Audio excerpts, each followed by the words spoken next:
Awesome. So today we're going to do a technology demonstration of a social annotation tool, which will last about 8 minutes. We'll kind of go over some frequently asked questions about the tool, and then we'll turn it over to each of you to ask your questions or share your experiences with social annotation. Kimberly, I see you're on here. I know that you use it in your teaching, so we'd love to hear how you use it and what you found about it.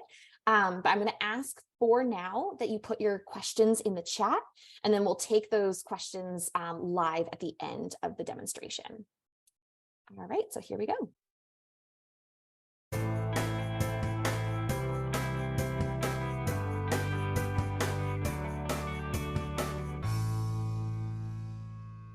Hi, and welcome to the third part of our Fall 2022 seminar series. My name is Julie, and I'm one of the members of the Teaching and Learning Center team. And today we will be conducting a demonstration of a social annotation tool called Hypothesis. We often ask our learners to engage with readings as preparatory materials or as homework. It's important that our students conduct these activities actively with brains on, and don't just passively glance at the material without truly getting immersed in it. In fully online classes, it can be hard to help students feel connected as a group, to keep students engaged with online readings, and to promote authentic discussions. Similarly, for in-person classes or clinical mentoring, it can be a challenge to keep the engagement up once class or clinic has ended for the day. In essence, there are 3 common challenges. First, passive learning can be prevalent. Students often need to be encouraged and empowered to be active participants in their own learning process. Second, particularly in fully asynchronous courses, completing homework alone can feel isolating. And no matter the classroom format, students often benefit from feeling part of a learning community. And lastly, discussion boards are not all equal. While some boards promote engaging discussions, some function as a means to check for participation rather than authentic dialogues on important topics or opportunities to empower students to share from their experiences and perspectives. One solution to these educational challenges is social annotation. What is social annotation? Social annotation brings together the best of online discussion boards and organized note-taking, and it also makes sharing resources amongst a class or a team super easy. Social annotation tools like the one we'll highlight today called Hypothesis allow users to take notes on web-based resources, including PDFs, websites, articles, and blogs. These notes can be viewed by group mates or class members who can reply to the comments and share their own thoughts and perspectives, all in one place without leaving the web page. Users can also add tags to the annotations, which can help organize and share resources. This can serve to interweave synchronous and asynchronous learning opportunities and help your learners feel part of a community while they read on their own. Here's a common scenario. A student is taking an online course and has been assigned to read an article. Typically, that would look something like this, where the student scrolls through the document and may be tempted to do this mindlessly rather than having a brains-on approach. But with Hypothesis, the same reading can look something like this. Within the online resource, the student can read and highlight text for themselves while simultaneously engaging in a discussion with colleagues. Through the discussion features, students can exchange their thoughts and ideas, ask questions, and even share resources. As an instructor, you could pose questions through the discussion panel, answer those that students have posed, or check for themes in what students are finding confusing, or what real-world connections they're making. As you can imagine, this tool could be used for fully online courses, but could also be used for pre-work or homework in classes that also meet in person. Let's think about another scenario. Let's say you supervise students in the clinic. Hypothesis could be a great tool for debriefing about a patient encounter or thinking about treatment planning for a client. After a day in the clinic, maybe your students go home and review by passively watching a medical training video or passively watching some Netflix. There's nothing wrong with taking some time to relax, of course, but students often multitask when watching videos, so they may not be reviewing as efficiently as they could be. Instead, students might be empowered to use Hypothesis to review relevant literature and discuss potential treatment options or discuss evidence-based medicine with the clinical team.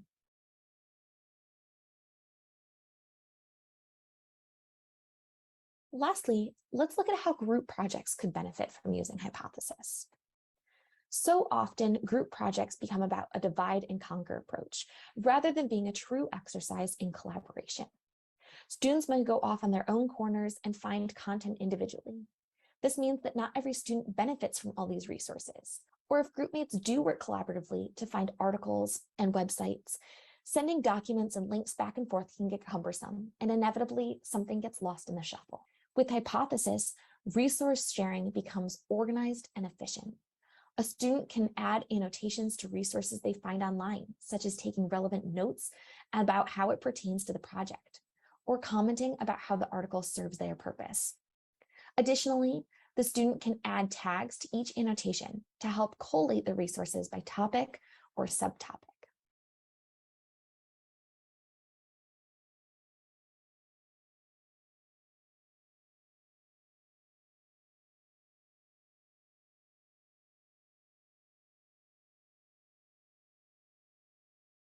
Here, the student can tag this information as being related to the incidence and outcomes of diabetic ulcers. Now that resource and the annotations become available not just to the person who found it, but to the entire group. A second group mate may have found a great resource on a different topic and can also share that with the group, tagging it with a respective subtopic. Lastly, group mates are able to tag entire pages in addition to making specific annotations about the content. All the resources can be accessed from a central place, and information can be examined by tag. For example, here a group member could click into one of the tags and see the resources included in that category, and then they can easily go back to the annotation within the document to review further. There are several other annotation tools out there, but here are a few reasons we love Hypothesis. First off, it's free, and free is always great, right? Users must create an account, but once they have one, they can create additional groups as needed. Second, Hypothesis can easily be adapted into your current processes and classroom practices. The tool is also quite versatile. It can be used for teams, small or large. Also, as a bonus, it can be used for you to organize your own resources by topic and keep your notes all in one place. Hypothesis also has a public feature where you can engage in discussions with users from all around the world. Lastly, and perhaps best of all, it is very easy to get started with Hypothesis. You simply make an account on their website and then add it as an extension into your internet browser. We previously talked about some common educational challenges, but here I want to talk about some opportunities. Rather than passive learning, students can become actively engaged as they read and review materials. Rather than working in isolation, students can form connection and be part of a learning community with both their peers and their mentors. And rather than engaging in dull discussions, Hypothesis promotes authentic conversations where the annotations allow for discussions to occur in context and in real time, which helps students share their perspectives and their experiences. Where can you learn more about social annotation? Well, tune in Thursday for the podcast episode where we'll break down the what and the why about social annotation.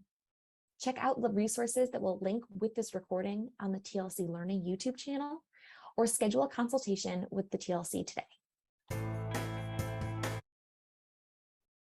So I wanted to address some frequently asked questions and get us kind of started thinking about the tools. So a commonly asked question is, does it take a long time to start? And my answer would be absolutely not. This is a really easy tool that you can quickly create an account with and then add it as an extension in your web browser. So it makes it really seamlessly integrated to some of the processes you already have. What about, can you use it for multiple classes or projects? Absolutely. You can use Hypothesis for numerous projects and classes simultaneously. You simply make a group for each, and then you can invite the appropriate people to join you. And then when you add annotations or tags, you can choose which group you're adding it to and easily toggle back and forth between these groups. So it's a really great way of managing multiple projects at a time. Is Hypothesis the only social annotation tool? Actually, it's not. Hypothesis is not the only social annotation tool out there. Other common ones include Perusal and Now Comment, which are both commonly used in educational contexts. These tools may each differ slightly in how they look and feel, but the underlying principles are largely the same as what you just saw. And is it the best tool? Brittany talked about this last week a lot, about choosing the best tool. And really what we think it comes down to is what's going to be best for you in your situation and in your context.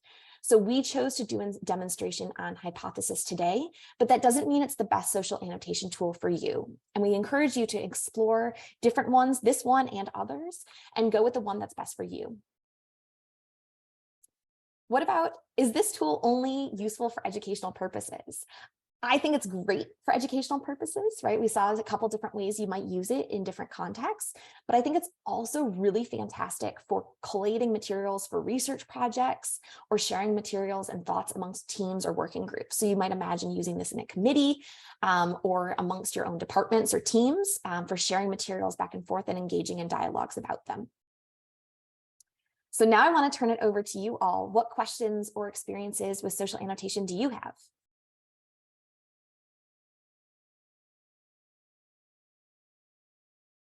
Yes, Brittany. So one of the things that I appreciate about this tool is that the way that it's a plugin and how easily you can access it from your web browser. I appreciate that because I'm not searching for the tool in order to actually collect my resources. And the link sharing I have found to be quite easy. So it was a breeze learning this particular tool. Can't speak to the other social annotation features, but I like this one. I like it as well. And I think what you highlight there is that resource sharing component. How many times have you found a really great article and meant to share it with someone, and then it gets lost, right? You don't remember where you bookmarked it. You meant to copy it over to an email or a chat, or someone thinks it's an email and chat and it was in the other. So I think it's a really great way of keeping everything in one spot. And then with those tags, you can really easily label them by category, which makes it really easy to go back and find them. And I think your demonstration highlighted too the possibility for discussion. Yes. So not only can I share it with you, but I can actually engage in a discussion about how it might be used. Yeah, absolutely. So I see in the chat, Kimberly, do you mind sharing with us a little bit? It sounds like you're using social annotation, and I'd love to hear how you've used it and what your experience has been. Sure. Yeah, I actually really like it. I use Perusal, as I think you mentioned. So on the one hand, I've also used it to make sure they're doing the readings, kind of, so we can fall into that trap just like with the discussion board. But what I do is I set up, for some classes, it's all the reading assignments. For other classes, there are some readings that I truly feel are optional. So if they don't read them, that's fine. But if it's an article and I want to hear their thoughts, what I really like about it is hearing their thoughts on the readings. So what they do, and they know this is a way to get points, but it's okay.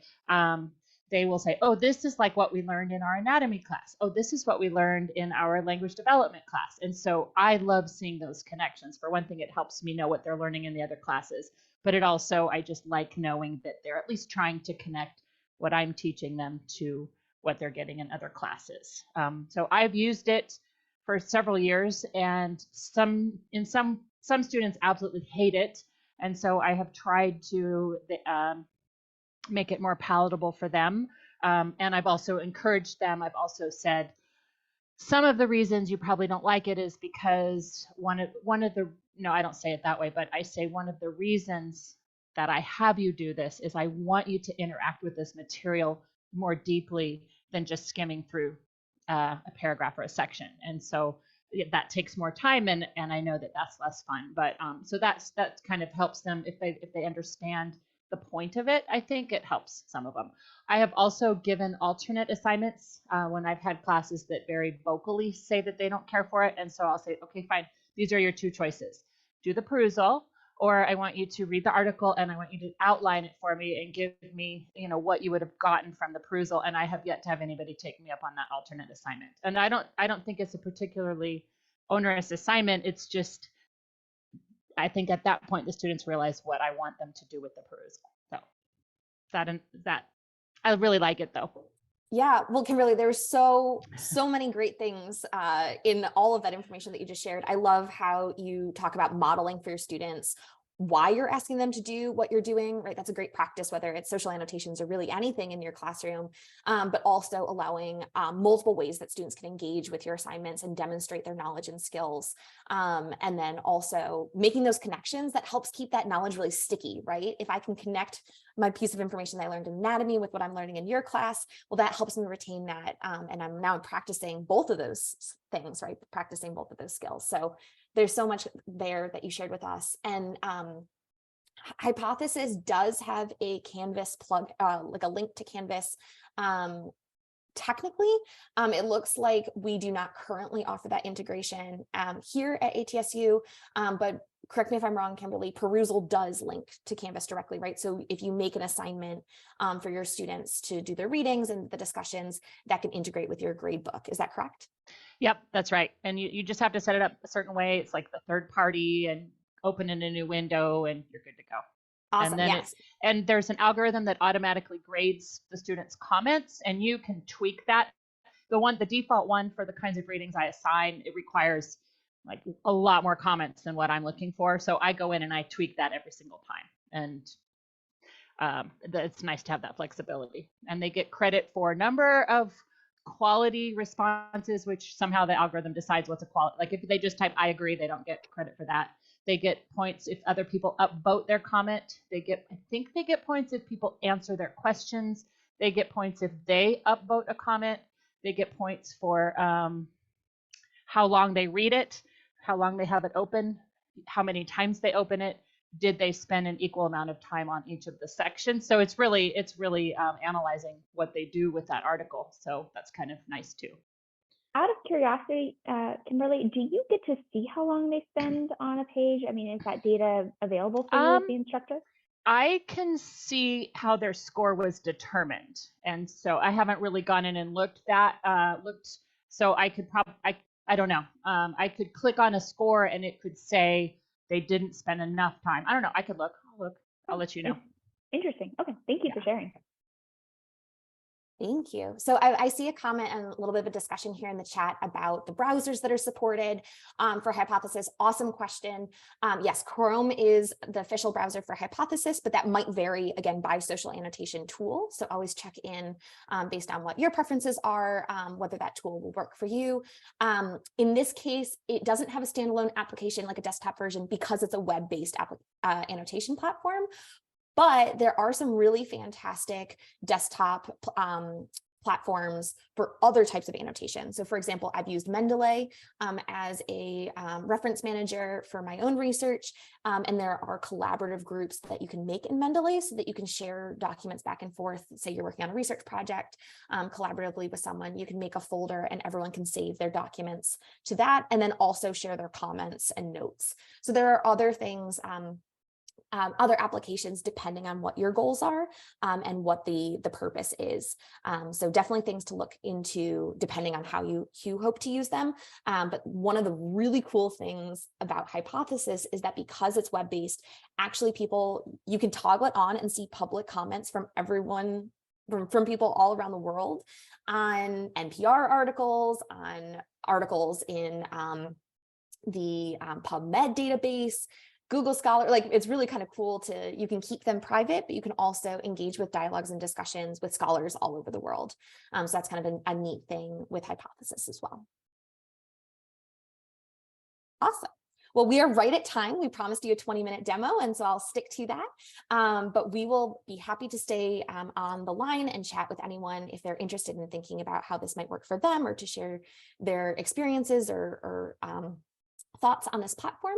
And otherwise, stay tuned for Thursday's podcast. We're going to talk a little bit more about the pedagogy behind this tool, as well as some of the data suggesting its implications for the teaching and learning practice and its benefits for students. So thank you so much for being here today. We really appreciate your attendance and your engagement. We hope that you listen on Thursday to the podcast. Feel free to share your thoughts in the comments of the YouTube video. Thank you so much. Thank you.